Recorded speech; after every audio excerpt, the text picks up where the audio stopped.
9월 30일 목요일 삶의 기적을 일으키는 30분 예배를 시작하도록 하겠습니다.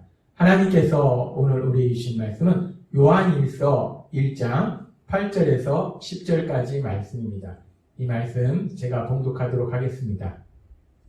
만일 우리가 죄가 없다고 말하면 스스로 속이고 또 진리가 우리 속에 있지 아니할 것이요, 만일 우리가 우리 죄를 자백하면 그는 미쁘시고 의로우사 우리 죄를 사하시며 우리를 모든 불의에서 깨끗하게 하실 것이요, 만일 우리가 범죄하지 아니하였다 하면 하나님을 거짓말하는 이로 만드는 것이니 또한 그의 말씀이 우리 속에 있지 아니합니다. 아멘. 오늘 이 시간 하나님께서 우리에게 주신 말씀을 듣기 전에 잠시 기도하는 시간 갖도록 하겠습니다. 하나님 아버지 감사합니다. 오늘도 저희들 사랑하셔서 저희를 만나주시고 저희에게 말씀하여 주시니 감사합니다. 하나님 아버지, 오늘도 저희의 영의 길을 열어주셔서 하나님 아버지께서 저희에게 주신 말씀을 듣게 하시고 그 말씀을 믿게 하시고 믿음으로 순종케 하셔서 저희의 삶을 통해서 하나님의 크신 영광을 나타내며 하나님께서 저희 삶 속에 예비하신 그 놀라운 역사들을 마음껏 체험하는 저희 모두가 될 수 있도록 은혜 베풀어 주옵소서. 예수님의 이름으로 감사하며 기도드리옵나이다. 아멘. 하나님께서는 어제 우리에게 말씀하셨습니다. 요한일서 1장 5절과 7절의 말씀을 통해서 우리가 이제 구원받아서 거룩하신 하나님, 그 거룩하신 하나님과 사랑의 교제의 삶을 산다면 우리 삶 속에 그 구체적인 증거가 무엇인가? 거룩하신 하나님과 사랑의 교제의 삶을 산다면 분명히 그 증거가 우리 삶 속에 나타난다는 거예요. 그랬을 때 우리가 거룩하신 하나님과 사랑의 교제의 삶을 사는 분명한 구체적인 증거가 무엇이냐에 대해서 우리에게 말씀해 주셨습니다. 그러면서 우리가 거룩하신 하나님과 사랑의 교제의 삶을 산다면 우리가 성령님의 인도하심에 따라서 죄를 지을 수 있는 상황 속에서 더 이상 습관적으로 죄를 짓는 것이 아니라 갈등을 하게 되고 더 나아가서는 성령님의 강력한 도우심으로 인해서 죄를 짓지 않는 삶을 살게 된다라고 말씀하셨어요. 오늘도 계속해서 우리가 거룩하신 하나님과 사랑의 교제의 삶을 살 때 그 구체적인 증거가 무엇인가에 대해서 하나님이 오늘 우리에게 말씀하십니다. 하나님께서 어제 우리에게 말씀해 주셨다시피 우리가 거룩하신 하나님과 사랑의 교제의 삶을 살면 결국 성령님의 인도하심에 따라서 죄를 짓지 않는 삶을 살게 된다라고 말씀하셨는데, 근데 문제는 우리가 예수님 믿고 살아가는 우리의 삶의 현실을 볼 때, 우리 자신을 볼 때 우리가 그렇게 죄를 전혀 안 짓는 그런 삶을 살고 있냐는 거예요. 우리가 분명히 예수님을 믿습니다. 우리 안에 분명히 성령 하나님이 계세요.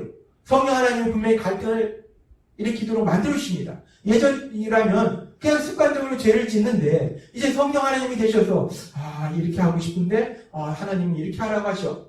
이 둘 사이에서 갈등을 일으키게 된다는 거예요. 성령님은 하나님의 말씀에 순종하도록 강력하게 도와주세요. 그런데 그럼에도 불구하고 우리는 여전히 연약한 인간이라는 것입니다.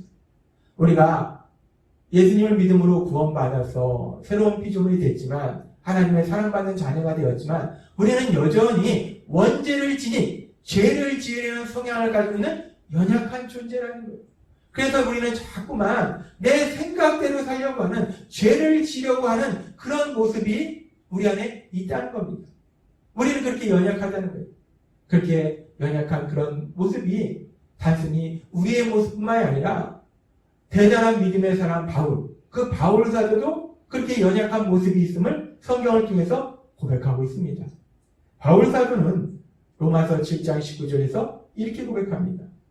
내가 원하는 바 선은 행하지 아니하고 도리어 원하지 아니한 바 악을 행하는도다.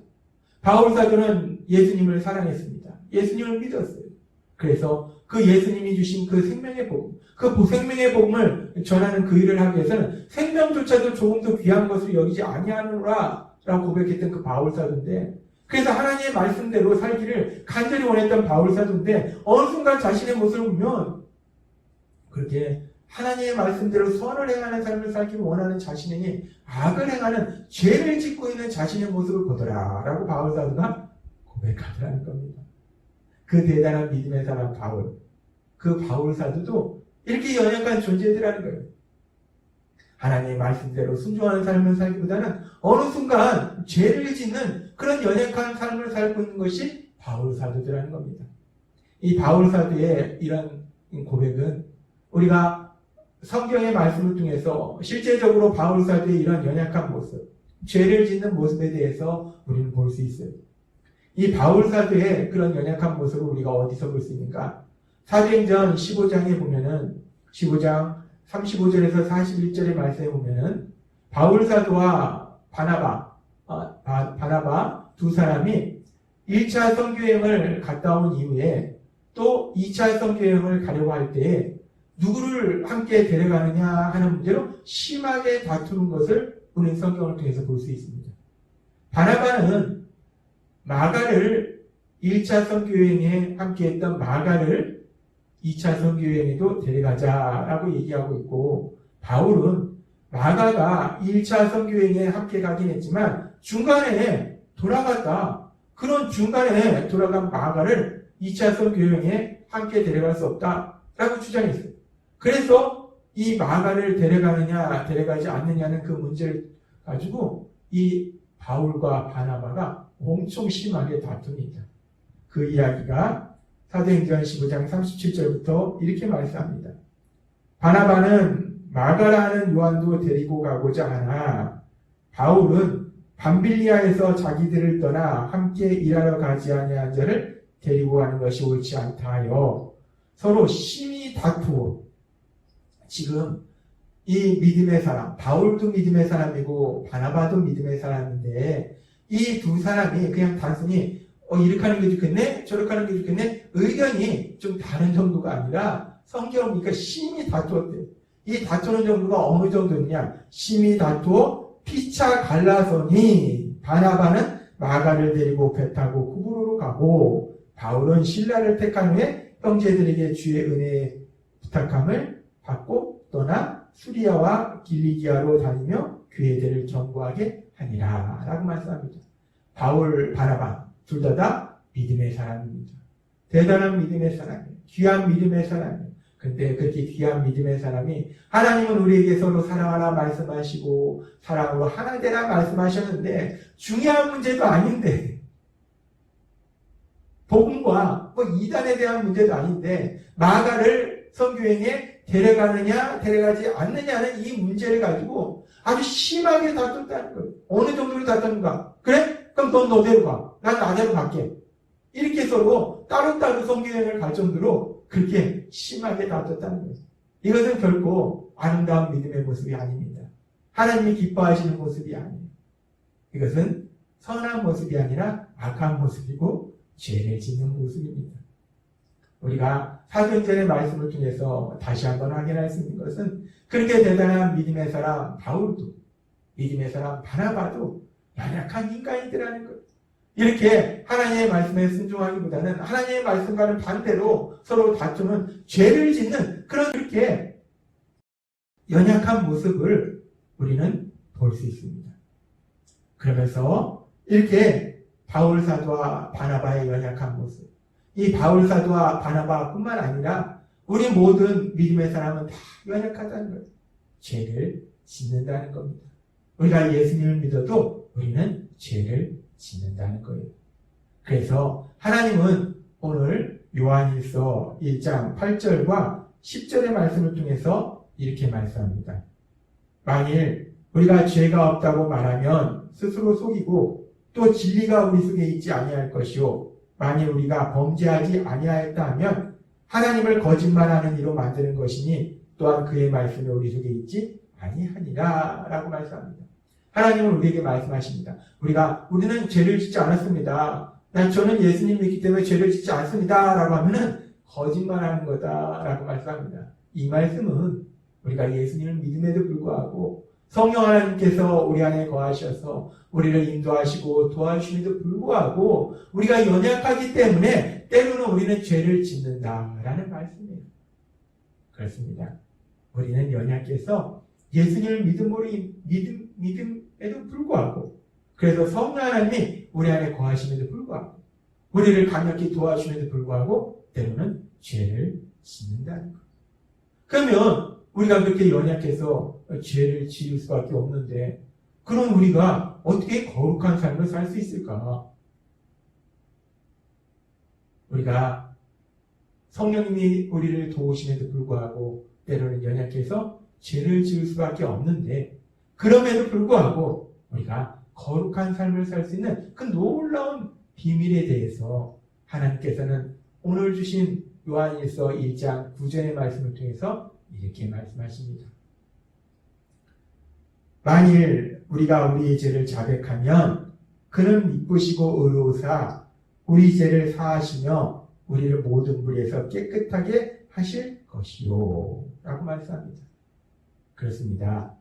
우리가 예수님을 믿고 성령 하나님이 우리를 도와주심에도 불구하고 연약해서 때로는 죄를 짓는다는 거예요. 그런데 그렇게 죄를 지었을 때 우리가 우리 죄를 자백하면, 우리가 죄를 지었음을 인정하고 우리의 죄를 회개하면 하나님은 우리의 죄를 사하시고 우리를 모든 불에서 깨끗하게 하신다는 거예요. 우리가 죄를 지을지라도 우리의 죄를 회개하면 하나님께서 우리를 다시 한번 깨끗하게 하시기 때문에 우리가 거룩한 삶을 살 수 있다는 것입니다. 그렇습니다. 우리는 연약해서 죄를 지을 수 있다는 거예요. 그런데 그렇게 죄를 지었을 때 요한일서 1장 9절의 말씀처럼 우리가 죄를 지었음을 인정하고 우리 죄를 회개하는, 세상 사람은 죄를 지어도요 자기가 죄 지은지도 모르고 또 죄를 지은 걸 알아도 절대로 인정하지 않습니다. 더 나아가서 회개는 더 하지 않아요. 그러나 우리는 예수님을 믿음으로 인해서 성령 하나님이 우리 안에 거하시기 때문에 성령 하나님이 그것이 분명히 죄임을 깨닫게 하시고, 또 성령 하나님께서 비록 연약해서 죄를 지었을지라도 우리가 그 죄를 인정하도록, 그래서 회개하도록 우리를 인도하신다는 거예요. 우리가 그렇게 죄를 인정하고 회개할 때 우리는 계속해서 거룩한 삶을 살 수 있다라고 하나님께서 오늘 우리에게 말씀하십니다. 그렇습니다. 우리가 예수님을 믿음으로 인해서 하나님과 사랑의 교제의 삶을 살아갈 때 거룩하신 하나님처럼 우리가 거룩한 삶을 살아가는데, 우리가 그렇게 거룩한 삶을 살아간다는 분명한 증거가 무엇인가? 구체적인 증거가 무엇인가? 그 구체적인 증거 두 번째는 오늘 주신 요한일서 1장 9절의 말씀처럼 우리가 비록 연약해서 죄를 지을지라도 그 죄를 인정하고 그 죄를 회개하는 삶을 사는 것, 그것이 바로 우리가 거룩한 삶을 살고 있다는 분명한 증거가 된다라고 하나님은 우리에게 말씀하십니다. 하나님은 어제와 오늘 우리에게 말씀해 주셨어요. 우리가 예수님을 믿음으로 인해서 구원받아서 하나님과 사랑의 교제의 삶을 사는데, 그렇게 우리가 거룩하신 하나님과 사랑의 교제의 삶을 사는 분명한 증거가 무엇인가? 구체적인 증거가 무엇인가? 내가 정말 사랑의 교제, 거룩하신 하나님과 사랑의 교제의 삶을 산다는 것을 내가 어떻게 할 수 있을까? 사람들이 어떻게 할 수 있을까? 그 분명한 구체적인 증거에 대해서 우리에게 말씀하실 때, 우리가 거룩하신 하나님과 사랑의 교제의 삶을 산다면 우리도 그 거룩하신 하나님처럼 거룩한 삶을 산다라고 말씀하셨어요. 그리고 그렇게 거룩한 삶을 산다는 구체적인 증거는, 첫 번째는 죄를 지을 수 있는 상황 속에서 예전처럼 습관적으로 죄를 짓는 것이 아니라 갈등하게 되고 성령님의 도우심으로 우리가 죄를 짓지 않는 삶으로 나아가는 것. 그리고 두 번째는 그렇게 성령님의 도와주심으로 죄를 짓지 않으면 좋은데 그럼에도 불구하고 연약해서 죄를 지었을 때 또한 성령님의 인도하심에 따라서 죄를 인정하고 회개하는 삶을 사는 것, 그것이 바로 우리가 거룩한 삶을 산다는 구체적인 증거다라고 말씀하셨습니다. 하나님께서 오늘도 우리에게 주신 말씀처럼 우리가 예수님을 믿음으로 인해서 거룩하신 하나님과 사랑의 교제의 삶을 살아갈 때 우리 하나님처럼 거룩한 삶을 살아가시는 여러분이 되시기를 바랍니다. 성령님의 도우심에 따라서 죄를 지을 수 있는 상황 속에서 갈등하고 더 나아가서 죄를 짓지 않으려고 노력하고, 혹여나 우리가 연약해서 죄를 지었을지라도 그 죄를 인정하고 회개하는 그런 삶을 살아가는 여러분이 되시길 주님의 이름으로 축원합니다. 기도하겠습니다. 하나님 아버지 감사합니다. 오늘도 주신 말씀처럼 우리가 거룩하신 하나님과 살아있는 유죄의 삶을 살 때 우리가 거룩한 하나님을 닮아서 거룩한 삶을 산다는 구체적인 증거가 무엇인가에 대해서 오늘도 우리에게 말씀하셨습니다. 하나님이 주신 말씀처럼 우리 안에 계신 성령님의 인도하심과 도우심에 따라서 죄를 지을 수 있는 상황 속에서 갈등하고 또 죄를 짓지 않으려고 노력할 뿐만 아니라 혹여나 연약해서 죄를 지었을 때 그 죄를 인정하고 회개하는 거룩한 삶을 살아가는 저희 모두가 될 수 있도록 은혜를 풀어주옵소서. 예수님의 이름으로 감사하며 기도드리옵나이다. 아멘. 이 시간도 하나님께서 우리에게 주신 말씀을 묵상하면서 조용히 기도하는 시간 갖도록 하겠습니다.